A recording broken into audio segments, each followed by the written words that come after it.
ರಾಜ್ಯದಲ್ಲಿ ನಾಳೆ ಬಸ್ ಮುಷ್ಕರದ ಬಿಸಿ ತಟ್ಟುವಂತ ಸಾಧ್ಯತೆಗಳು ಕಾಣ್ತಾ ಇದೆ. ಸಾರಿಗೆ ನೌಕರರ ಆ ಸಂಘಟನೆಯ ಮನವೊಲಿಸೋದಕ್ಕೆ ಸರ್ಕಾರಕ್ಕೆ ಸಾಧ್ಯ ಆಗಿಲ್ಲ, ಬೇಡಿಕೆ ಈಡೇರಿಸೋದಕ್ಕೂ ಸಾಧ್ಯ ಆಗಿಲ್ಲ. ನಾಳೆಯಿಂದಲೇ ಬಸ್ ಬಂದ್ ಮಾಡಿ ಪ್ರತಿಭಟನೆ ಮಾಡೋದಕ್ಕೆ ಸಾರಿಗೆ ನೌಕರರ ಸಂಘಟನೆಗಳು ನಿರ್ಧರಿಸಿದ್ದಾವೆ. ಇದರ ಮಧ್ಯೆ ಇವತ್ತು ಮಧ್ಯಾಹ್ನ ಒಂದು ಸಭೆಯಾಗುತ್ತೆ, ಸಂಧಾನ ಸಭೆ. ಸಂಧಾನ ಸಭೆಯಲ್ಲಿ ಮನವೊಲಿಸೋದಕ್ಕೆ ಸಾಧ್ಯ ಆಗತ್ತಾ ಅಂತ ಪ್ರಶ್ನೆ. ಒಂದು ವೇಳೆ ಸಾಧ್ಯವಾಗದೇ ಇದ್ರೆ ಕೆಎಸ್ಆರ್ಟಿಸಿ, ಬಿಎಂಟಿಸಿ ಸೇರಿ ಒಟ್ಟು 4 ನಿಗಮಗಳ ನೌಕರರು ಕೂಡ ನಾಳೆಯಿಂದಲೇ ಮುಷ್ಕರ ಮಾಡೋದು ಖಚಿತ. ತಾವು ಕೇಳಿದಂತ ಬೇಡಿಕೆ ಈಡೇರಿಲ್ಲ ಅಂತ ಸಾರಿಗೆ ನೌಕರರ ಒಕ್ಕೂಟದ ನಾಯಕರು ಸ್ಪಷ್ಟ ಮಾತುಗಳು ಹೇಳ್ತಾ ಇದ್ದಾರೆ. ಸರ್ಕಾರ ಕೊಟ್ಟಿದ್ದನ್ನು ಒಪ್ಪಿಕೊಳ್ಳೋದಕ್ಕೆ ನಾವು ತಯಾರಿಲ್ಲ. ನಮ್ಮ ಬೇಡಿಕೆ 25%, ಸರ್ಕಾರ ಕೊಟ್ಟಿರೋದು 12.5%. ಅಂದರೆ ಸ್ಯಾಲ್ರಿ ಹೈಕು, ಸೊ ಅದು ಸಾಲಲ್ಲ ಅದು ಅಂತ. ಜೊತೆಗೆ ಹಿಂಬಾಕಿ ಸೇರಿ ಹಲವು ಬೇಡಿಕೆಗಳನ್ನು ಇಟ್ಟಿದ್ದಾರೆ. ಸರ್ಕಾರ ಹಲವು ಸಭೆಗಳನ್ನು ಮಾಡಿ ನಮ್ಮ ಕೈಯಲ್ಲಿ ಸದ್ಯಕ್ಕೆ ಆಗ್ತಿಲ್ಲ. ಸಾರಿಗೆ ಇಲಾಖೆ ನಷ್ಟದಲ್ಲಿದೆ, 4 ನಿಗಮಗಳು ಕೂಡ ನಷ್ಟದಲ್ಲಿದೆ. ಸದ್ಯಕ್ಕೆ ನಿಮ್ಮ ಬೇಡಿಕೆಯನ್ನು ಈಡೇರಿಸೋದಕ್ಕೆ ಇಷ್ಟರ ಪ್ರಮಾಣದಲ್ಲಿ ಮಾತ್ರ ಸಾಧ್ಯ ನಮಗೆ ಅಂತ ಹೇಳಿದ್ರು ಕೂಡ ಸಾರಿಗೆ ನೌಕರರ ಒಕ್ಕೂಟ ಇದನ್ನು ಒಪ್ಪಿಕೊಳ್ಳೋದಕ್ಕೆ ತಯಾರಿಲ್ಲ. ಅನಿರ್ದಿಷ್ಟಾವಧಿ ಮುಷ್ಕರಕ್ಕೆ ಈಗಾಗಲೇ ಕರೆ ಕೊಡಲಾಗಿದೆ. ಎಸ್ಮಾ ಜಾರಿಗೂ ಡೋಂಟ್ ಕೇರ್ ಅಂದಿದ್ದಾರೆ ಸಾರಿಗೆ ನೌಕರರು. ಎಸೆನ್ಷಿಯಲ್ ಸರ್ವಿಸ್ ಮೇಂಟೆನೆನ್ಸ್ ಆಕ್ಟ್ ಅಡಿಯಲ್ಲಿ ಕ್ರಮ ಕೈಗೊಳ್ತೀವಿ ಅಂತ ಸರ್ಕಾರ ಹೆದರಿಸಿದೆ. ನಿಮ್ಮ ಹೆದರಿಕೆಗೆ ಬಗ್ಗೋರಲ್ಲ ನಾವು, ನಿಮ್ಮ ಬೆದರಿಕೆಗೆ ನಾವು ಬಗ್ಗೋದಿಲ್ಲ ಅಂತ ನೌಕರರು ಹೇಳ್ತಾ ಇದ್ದಾರೆ. ಮುಷ್ಕರಕ್ಕೆ ಏನಾದರೂ ಹಾಜರಾದರೆ ನೌಕರರಿಗೆ ನೋಟಿಸ್ ಕೊಡ್ತೀವಿ ಅಂತ ಕೆಎಸ್ಆರ್ಟಿಸಿ ಹೇಳ್ಕೊಂಡಿರು. ಕೆಎಸ್ಆರ್ಟಿಸಿ, ಬಿಎಂಟಿಸಿ, ವಾಯುವ್ಯ ಕರ್ನಾಟಕ ಸಾರಿಗೆ ಮತ್ತು ಕಿತ್ತೂರು ಕರ್ನಾಟಕ ಸಾರಿಗೆ ಮತ್ತು ಕಲ್ಯಾಣ ಕರ್ನಾಟಕ ಸಾರಿಗೆ, ಈ 4 ನಿಗಮಗಳು ಕೂಡ ಆ ನಿಗಮದ ನೌಕರರು ನಾಳೆಯಿಂದ ಪ್ರತಿಭಟನೆಗೆ ಇಳಿತಾ ಇದ್ದಾರೆ.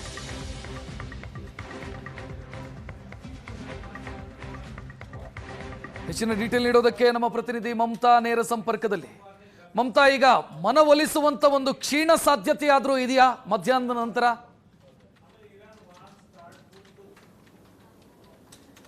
ರಕ್ಷತ್ 5 ಬಾರಿ ಸಭೆ ನಡೆಸಿದ್ರು ಕೂಡ ವಿಫಲ ಆಗಿರುವಂತಹ ಸಭೆ ಇವತ್ತು ಮತ್ತೆ ಇನ್ನೊಂದು ಸುತ್ತಿನ ಸಭೆಯನ್ನು ನಡೆಸೋದಿಕ್ಕೆ ಅಂತ ಹೇಳಿ ಈಗಾಗಲೇ ತಯಾರಿಯನ್ನು ನಡೆಸಿಕೊಳ್ಳಲಾಗಿದೆ. ಇದು ಕಾರ್ಮಿಕ ಇಲಾಖೆಯ ಆಯುಕ್ತರ ಜೊತೆಗೆ ನಡೆಯುವಂತಹ ಸಭೆ. ಈ ಸಭೆಯಲ್ಲಿ ಜಂಟಿ ಕ್ರಿಯಾ ಸಮಿತಿಯ ಎಲ್ಲರೂ ಕೂಡ ಭಾಗಿಯಾಗ್ತಾರೆ. ಈ ಸಭೆ ತುಂಬಾ ಮಹತ್ವವಾದಂತಹ ಒಂದು ಸಭೆ. ಯಾಕಂತಂದ್ರೆ ಈ ಸಭೆಯಲ್ಲಿ ಇವತ್ತು ಮುಷ್ಕರದ ಭವಿಷ್ಯ ನಿರ್ಧಾರ ಆಗುತ್ತೆ.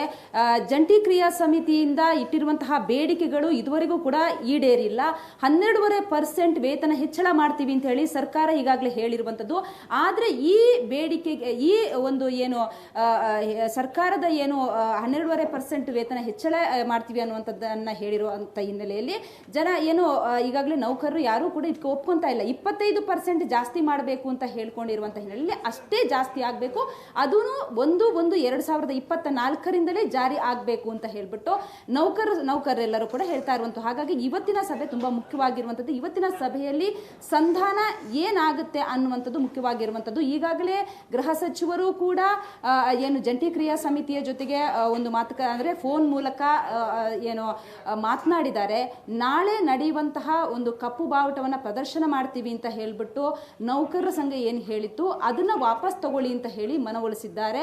ಅದನ್ನ ವಾಪಸ್ ತಗೊಳ್ತೀವಿ ಅನ್ನುವಂಥದ್ದನ್ನ ಹೇಳಿದ್ದಾರೆ. ಆದ್ರೆ ನಾಳಿದ್ದಿನಿಂದ ಏನು ಬಂದ್ ಮಾಡ್ತೀವಿ, ಮುಷ್ಕರ ಮಾಡ್ತೀವಿ, ಅದನ್ನ ಮಾತ್ರ ವಾಪಸ್ ಪಡೆಯೋದಿಲ್ಲ ಅಂತ ಹೇಳ್ಬಿಟ್ಟು ಸ್ಪಷ್ಟವಾಗಿ ತಿಳಿಸಿದ್ದಾರೆ. ಆದ್ರೆ ಇದಕ್ಕೂ ಕೂಡ ಮನವೊಲಿಸುವಂತಹ ಕೆಲಸ ನಡೀತಾ ಇದೆ ಈಗ.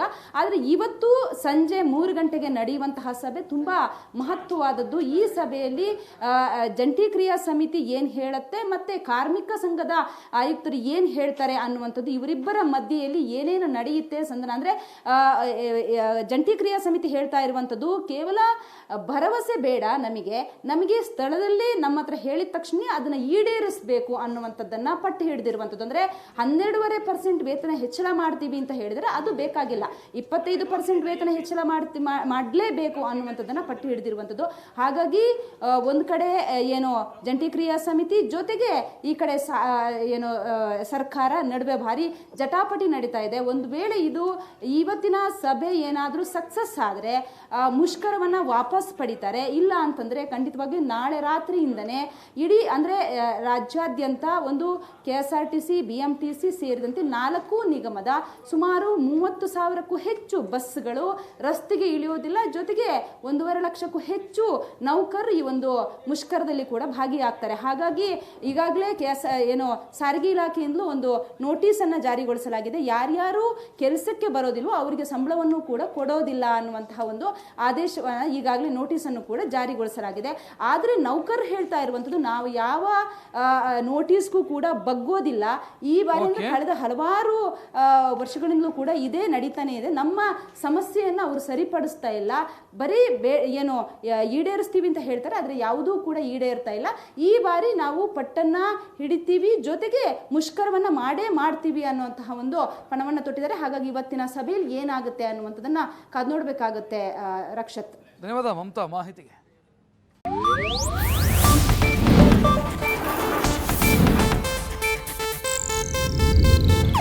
ಇದು ಏಷ್ಯಾನೆಟ್ ನ್ಯೂಸ್ ನೆಟ್ವರ್ಕ್ ಪ್ರಸ್ತುತಿ.